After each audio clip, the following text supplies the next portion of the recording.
पर्यावरण संरक्षण एक ऐसा विषय है, समसामयिक विषय है, जिसका आज पूरे विश्व के अंदर धूम मची हुई है। सभी वैज्ञानिक लोग चिंतित हैं, सारे देश चिंतित है, पर्यावरणविद चिंतित है कि किस तरीके से इस सृष्टि का सस्टेनेबल रहेगा, सृष्टि जो है सुरक्षित रहेगी, सबके लिए चिंता का विषय बन गया है। इसीलिए ये पर्यावरण संरक्षण एक ऐसा विषय है, बर्निंग इश्यू है, जिसके बारे में आज हम गहराई से चिंतन करेंगे।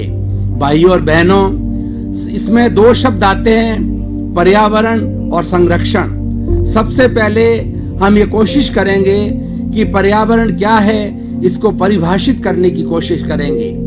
पर्यावरण का अर्थ होता है कि हमारे इर्द गिर्द जो वातावरण है, जो एनवायरनमेंट है, उसको पर्यावरण कहा जाता है। सृष्टि भी कहते हैं, कॉस्मोस भी कहते हैं, और ये पूरा ब्रह्मांड है वो पर्यावरण कहलाता है। पर्यावरण एक ऐसा समूह है जिसके अंदर जीव जंतु, पेड़ पौधे, छोटे मोटे कीड़े मकोड़े और सभी इसके अंदर जो जीवन, जिनके अंदर जीवन है, वो लोग यहाँ पर अपना जीवन यापित करते हैं।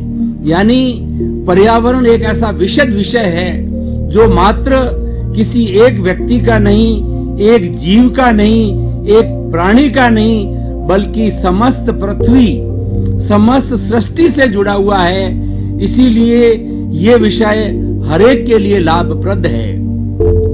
मूल रूप से अगर दार्शनिक इसकी व्याख्या की जाए तो दार्शनिक लोग कहते हैं कि ये सारी सृष्टि, ये सारा पर्यावरण है, पंचभूतात्मक है।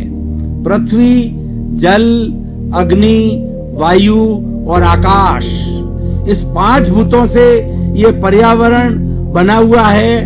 और इस पांच भूतों के अंदर, इस पर्यावरण के अंदर जितने भी जीव निवास करते हैं, जितने भी लोग निवास करते हैं, जितने भी प्राणी निवास करते हैं, उन सब का जो उत्पत्ति है, उनके शरीर की जो उत्पत्ति है, वह इस पर्यावरण से, इस सृष्टि के पंचभूतों से होती है। और जीवन भर तक वह प्राणी जब इस सृष्टि में जीवित रहता है, तब उसका भरण पोषण भी ये पांच मुख्य तत्व ही किया करते हैं। और जब उस प्राणी का जीवन या शरीर समाप्त होता है, तो समाप्त होते ही उस शरीर में से, पंचभूतों में से, पृथ्वी में से, जल में, अग्नि में, वायु में और आकाश के अंदर जाकर के विलीन हो जाता है। पर्यावरण जो है ये एक साइकिल है, ये कंटिन्यूअस साइकिल है, चलती रहती है। इसके अंदर प्राणी जन्म लेता है, उसकी मृत्यु होती है, लेकिन जो पर्यावरण है और जितना वातावरण है वह इटर्नल है, वह शाश्वत है, हमेशा था, आज है और आगे भी रहेगा। इस पर्यावरण के अंदर खास तौर से मुख्य जो जितने भी जीव है, हर एक का योगदान है।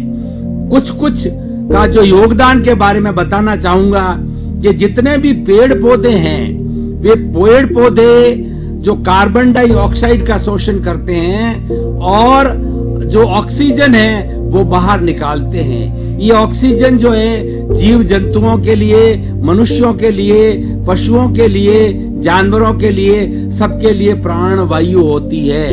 अगर ये प्राण वायु न मिले तो इस जगत का कोई भी प्राणी जीवित नहीं रह सकता है। तो हम इस तरीके से कह सकते हैं कि इस पर्यावरण के अंदर पेड़ पौधों का बहुत बड़ा योगदान है।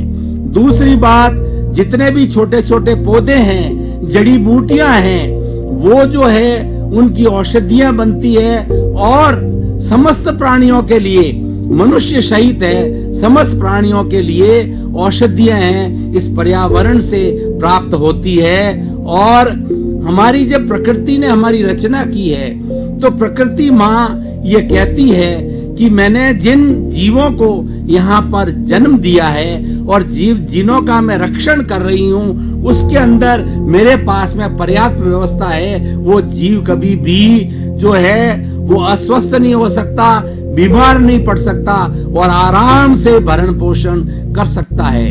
एक मनुष्य की जो आवश्यकता होती है, जो रोटी, कपड़ा, मकान, शिक्षा और चिकित्सा, ये सारी चीजें हमको पर्यावरण से मिलती है।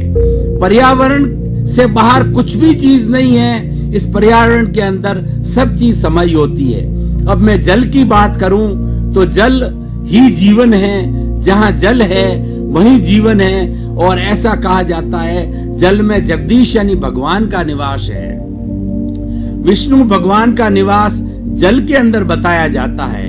तो जल हर प्राणी के लिए आवश्यक है। और हम अपने शरीर की बात करें तो मनुष्य के शरीर के अंदर 60% जल की मात्रा होती है, और इस पूरी पृथ्वी के अंदर 75% जल है और सिर्फ 25% ही पृथ्वी है।